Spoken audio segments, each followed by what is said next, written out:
ಕುಂಭ ರಾಶಿಯವರೇ, ಸ್ವಲ್ಪ ಯೋಚಿಸಿ ನೋಡಿ. ನೀವು ಎಂದಾದರೂ ಒಬ್ಬರೇ ಮನೆಯಲ್ಲಿರುವಾಗ, ರಾತ್ರಿ ದೀಪ ಆರಿಸಿ ಮಲಗಿರುವಾಗ ನಿಮ್ಮ ಪಕ್ಕದಲ್ಲಿ ಯಾರೋ ನಿಂತಿದ್ದಾರೆ ಅನ್ನುವ ತೀವ್ರ ಭಾವನೆ ಮೂಡಿದೆಯೇ? ಕತ್ತಲಲ್ಲಿ ಯಾರೋ ನಿಮ್ಮನ್ನು ಗಮನಿಸುತ್ತಿದ್ದಾರೆ ಅನ್ನುವ ಅನುಭವ, ಕ್ಷಣ ಮಾತ್ರದಲ್ಲಿ ಮೈ ಜುಮ್ ಹೊಡೆಯುವ ರೋಮಾಂಚನ. ತಕ್ಷಣ ತಿರುಗಿ ನೋಡಿದರೆ ಯಾರೂ ಇಲ್ಲ, ಬಾಗಿಲು ಕಿಟಕಿ ಎಲ್ಲವೂ ಭದ್ರ. ಆದರೆ ಆ ಅನುಭವ ಮಾತ್ರ 100ಕ್ಕೆ 100 ಸತ್ಯವೆನಿಸುವುದು. ಕುಂಭರಾಶಿಯವರೇ, ಇದು ಸಾಮಾನ್ಯ ಭಯವಲ್ಲ. ಇದು ನಿಮ್ಮ ಜೀವನದಲ್ಲಿ ಆರಂಭವಾಗುತ್ತಿರುವ ದೈವಿಕ ಸಂದೇಶದ ಮೊದಲ ಸೂಚನೆ. ಕುಂಭರಾಶಿಯವರೇ, ಈ ಪ್ರಪಂಚದಲ್ಲಿ 800 ಕೋಟಿ ಜನರಿದ್ದಾರೆ. ಎಲ್ಲರೂ ತಮ್ಮದೇ ಬದುಕಿನಲ್ಲಿ ಮುಳುಗಿದ್ದಾರೆ. ಆದರೆ ಈ ಕ್ಷಣದಲ್ಲಿ ನೀವು ಈ ಸಂದೇಶವನ್ನು ಕೇಳುತ್ತಿದ್ದೀರಲ್ಲ, ಇದಕ್ಕೆ ಕಾರಣವಿದೆ. ಇದು ಕಾಕಾತಾಳೀಯ ಅಲ್ಲ, ಇದು ವಿಧಿಯ ಆಯ್ಕೆ. ದೇವರು ನೇರವಾಗಿ ಬಂದು ಮಾತನಾಡುವುದಿಲ್ಲ, ಅವನು ಮಾತನಾಡುವುದು ಸಂಕೇತಗಳ ಮೂಲಕ. ಮತ್ತು ಕುಂಭರಾಶಿಯವರೇ, ನೀವು ಅನುಭವಿಸುತ್ತಿರುವ ಈ ವಿಚಿತ್ರ ಘಟನೆಗಳು ದೇವರು ನಿಮ್ಮೊಂದಿಗೆ ಮಾತನಾಡುತ್ತಿರುವ ಅಗೋಚರ ಭಾಷೆ.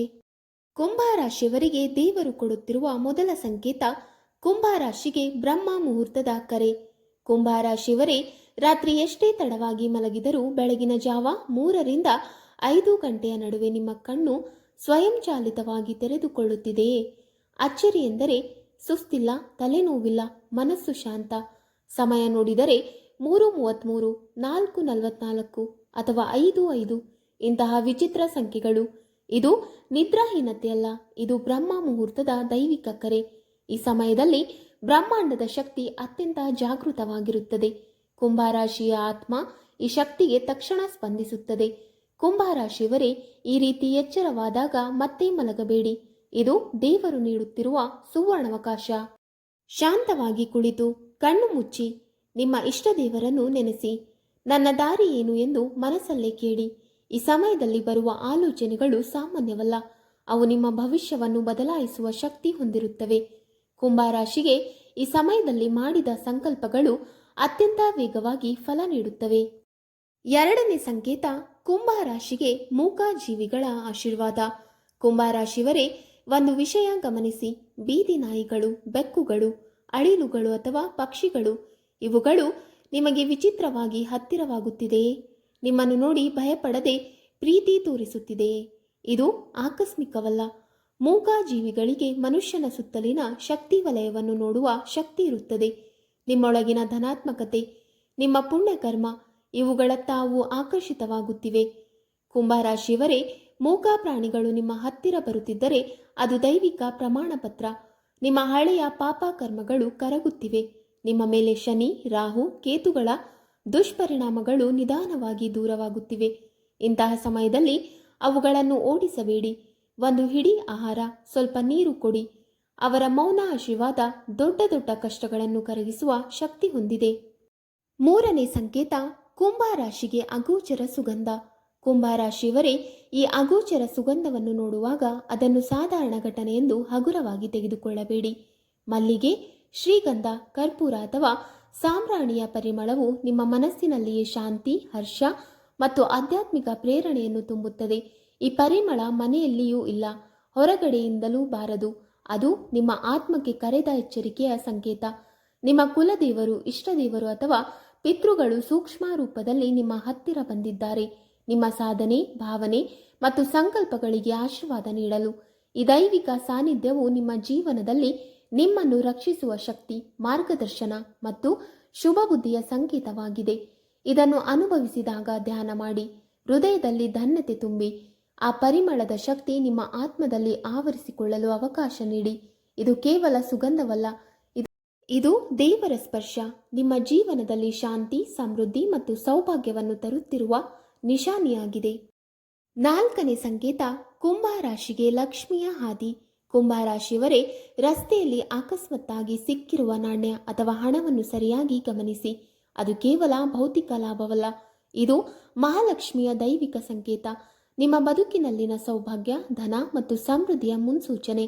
ನಿನ್ನ ಕಷ್ಟ ಮುಗಿಯುತ್ತಿದೆ, ನೆಮ್ಮದಿಯ ಹಾದಿ ತೆರೆಯುತ್ತಿದೆ ಎಂಬ ಸಂದೇಶವನ್ನು ಭೂಮಾತೆ ಈ ನಾಣ್ಯ ಅಥವಾ ಹಣದ ಮೂಲಕ ನೀಡುತ್ತಿರುವುದು. ಅದನ್ನು ನಿರ್ಲಕ್ಷಿಸಬೇಡಿ. ಗೌರವದಿಂದ ಎತ್ತಿ ಸ್ವಚ್ಛ ಮಾಡಿ ಮನೆಯ ಪೂಜಾ ಸ್ಥಳಕ್ಕೆ ಅಥವಾ ದೇವರ ಮುಂದೆ ಸಮರ್ಪಿಸಿ. ತಕ್ಷಣ ಖರ್ಚು ಮಾಡಬೇಡಿ. ಈ ಕ್ರಿಯೆ ನೈಸರ್ಗಿಕ ಶಕ್ತಿಯನ್ನು ಆಕರ್ಷಿಸುತ್ತದೆ ಮತ್ತು ನಿಮ್ಮ ಜೀವನದಲ್ಲಿ ಧನ ಸಂಪತ್ತಿಗೆ ದಾರಿ ತೋರಿಸುತ್ತದೆ. ಈ ನಾಣ್ಯವು ಕೇವಲ ಹಣವಲ್ಲ, ಅದು ದೇವರು ನೀಡಿರುವ ಆಕರ್ಷಕ ದೈವಿಕ ಬೀಜ. ನಿಮ್ಮ ಶ್ರದ್ಧೆ ಮತ್ತು ಶುದ್ಧತೆಯೊಂದಿಗೆ ಬೆಳೆದು ನಿಮ್ಮ ಮನೆ, ಕೌಟುಂಬಿಕ ಜೀವನ ಮತ್ತು ವೃತ್ತಿಯಲ್ಲಿ ಶಾಂತಿ, ಸಮೃದ್ಧಿ ಮತ್ತು ಅದೃಷ್ಟವನ್ನು ತರಲಿದೆ. 5ನೇ ಸಂಕೇತ, ಕುಂಭರಾಶಿಯ ದೈವಿಕ ಕನಸುಗಳು. ಕುಂಭರಾಶಿಯವರೇ, ಬೆಳಗಿನ ಜಾವ ಕಂಡ ಕನಸುಗಳು ಸರಳವಾಗಿ ತಿಳಿಯುವ ಘಟನೆಗಳು ಅಲ್ಲ. ಸ್ವಚ್ಛ ನೀರು, ಎತ್ತರ ಏರುವ ಅನುಭವ, ಹಾವು ತೊಂದರೆ ನೀಡದೆ ಕಾಣುವುದು, ದೇವಸ್ಥಾನ ಅಥವಾ ಗಂಟೆಯ ಶಬ್ದ, ಇವುಗಳೆಲ್ಲ ನಿಮ್ಮ ಜೀವನಕ್ಕೆ ದೈವಿಕ ಸೂಚನೆಗಳಾಗಿವೆ. ಈ ಕನಸುಗಳು ನಿಮ್ಮ ಆತ್ಮವನ್ನು ಎಚ್ಚರಿಸುತ್ತವೆ, ನಿಮ್ಮ ಉನ್ನತಿ, ರಕ್ಷಣೆ ಮತ್ತು ಆಧ್ಯಾತ್ಮಿಕ ಸಮೃದ್ಧಿಯ ಸಂದೇಶವನ್ನು ನೀಡುತ್ತವೆ. ಇಂತಹ ಕನಸುಗಳನ್ನು ಹಗುರವಾಗಿ ಪರಿಗಣಿಸಬೇಡಿ. ಅದರಲ್ಲಿ ಆಧ್ಯಾತ್ಮಿಕ ಶಕ್ತಿ, ದೃಷ್ಟಿ ಮತ್ತು ಭವಿಷ್ಯದ ಸೂಚನೆಗಳು ಲುಕಿಯಿರುವುದು. ಆದರೂ ಈ ಸಂಕೇತಗಳನ್ನು ಯಾರಿಗೂ ಹೊರಗಿನವರು ಕೇಳಲು ಬಿಡಬೇಡಿ. ನಿಮ್ಮ ಹೃದಯದಲ್ಲಿ ದೇವರ ಮುಂದೆ ಮಾತ್ರ ಅವುಗಳನ್ನು ನೆನೆಸಿ ಧ್ಯಾನ ಮಾಡಿ ಮತ್ತು ಅವುಗಳಲ್ಲಿ ತಳಪಾಯ ಹತ್ತಿಕೊಳ್ಳಿ. 48 ದಿನಗಳೊಳಗೆ ನಿಮ್ಮ ಜೀವನದಲ್ಲಿ ಈ ಕನಸುಗಳ ಪ್ರಭಾವದಂತೆ ಪವಾಡಗಳು ಸಂಭವಿಸುವ ಸಾಧ್ಯತೆ ಇದೆ. ಸಾಧ್ಯತೆ ಮಾತ್ರವಲ್ಲ, ಇದು ನಿಮ್ಮ ಶ್ರದ್ಧೆ ಮತ್ತು ನಂಬಿಕೆಗೆ ಸ್ಪಷ್ಟ ಪ್ರತಿಫಲವಾಗುತ್ತದೆ. ಈ ಸಮಯವನ್ನು ಗಮನಿಸಿ, ಮನಸ್ಸಿನಲ್ಲಿ ಶಾಂತಿ, ಧೈರ್ಯ ಮತ್ತು ವಿಶ್ವಾಸವನ್ನು ಪೋಷಿಸಿ. ಕುಂಭರಾಶಿಯವರೇ, ಈ 5 ಸಂಕೇತಗಳಲ್ಲಿ ಒಂದಾದರೂ ನಿಮ್ಮ ಜೀವನದಲ್ಲಿ ಕಂಡು ಬಂದಿದ್ದರೆ ನೀವು ದೇವರ ವಿಶೇಷ ಆಯ್ಕೆಯಾಗಿದ್ದೀರಿ. ಆದರೆ ಯಾವುದೇ ಸಂಕೇತವು ಕಾಣದಿದ್ದರೆ ಚಿಂತಿಸಬೇಡಿ, ಏಕೆಂದರೆ ಈ ಸಂದೇಶವನ್ನು ನೀವು ಈಗಾಗಲೇ ಕೇಳುತ್ತಿದ್ದೀರಲ್ಲವೇ. ಇದು 6ನೆಯ ಸಂಕೇತ, ನೀವು ಬ್ರಹ್ಮಾಂಡದ ಗಮನದಲ್ಲಿದ್ದೀರಿ ಎಂಬ ದೈವಿಕ ಸೂಚನೆ. ನಿಮ್ಮ ಸಮಯ ಬದಲಾಗಿದೆ. ಈಗ ನಿಮಗಾಗಿ ಒಳ್ಳೆಯ ಆವರಣ ಮತ್ತು ಉತ್ತಮ ಅವಕಾಶಗಳ ದ್ವಾರ ತೆರೆಯಲ್ಪಟ್ಟಿವೆ. ನಿಮ್ಮ ಗ್ರಹಗಳು ನಿಮ್ಮ ಪರವಾಗಿವೆ. ನಿಮ್ಮ ಶ್ರಮ, ನಂಬಿಕೆ ಮತ್ತು ಶುದ್ಧ ಮನಸ್ಸು ನಿಮ್ಮ ಗೆಲುವಿನ ಹಾದಿಯನ್ನು ಬೆಳೆಸುತ್ತಿವೆ. ಶರಣಾಗಿರಿ, ಧೈರ್ಯದಿಂದ ಮುಂದುವರಿಯಿರಿ ಮತ್ತು ಜೀವನದಲ್ಲಿ ಎದುರಾಗುವ ಎಲ್ಲ ಸಂಕಷ್ಟಗಳನ್ನು ಧೈರ್ಯದಿಂದ ಎದುರಿಸಿ. ನಿಮ್ಮ ಜೀವನದಲ್ಲಿ ಗೆಲುವಿನ ಬೆಳಕು ಈಗಾಗಲೇ ಹೊತ್ತಿಕೊಂಡಿದೆ ಮತ್ತು ಈ ಬೆಳಕು ನಿಮ್ಮ ಹೃದಯದಲ್ಲಿ, ನಿಮ್ಮ ಕುಟುಂಬದಲ್ಲಿ ಮತ್ತು ನಿಮ್ಮ ಎಲ್ಲ ಕಾರ್ಯಗಳಲ್ಲಿ ನಿತ್ಯ ಬೆಳಗುತ್ತಾ ಇರುತ್ತದೆ. ವೀಕ್ಷಕರೇ, ನಿಮಗೆ ಈ ಮಾಹಿತಿ ಇಷ್ಟವಾದಲ್ಲಿ ವಿಡಿಯೋಗೆ ಲೈಕ್ ಮಾಡಿ, ಶೇರ್ ಮಾಡಿ ಹಾಗೂ ಕಮೆಂಟ್ ಮಾಡಿ. ಇಂತಹ ಮುಂದಿನ ವಿಡಿಯೋಸ್ಗಳಿಗಾಗಿ ನಮ್ಮ ಚಾನಲ್ ಅನ್ನು ಸಬ್ಸ್ಕ್ರೈಬ್ ಮಾಡಿ. ಧನ್ಯವಾದಗಳು.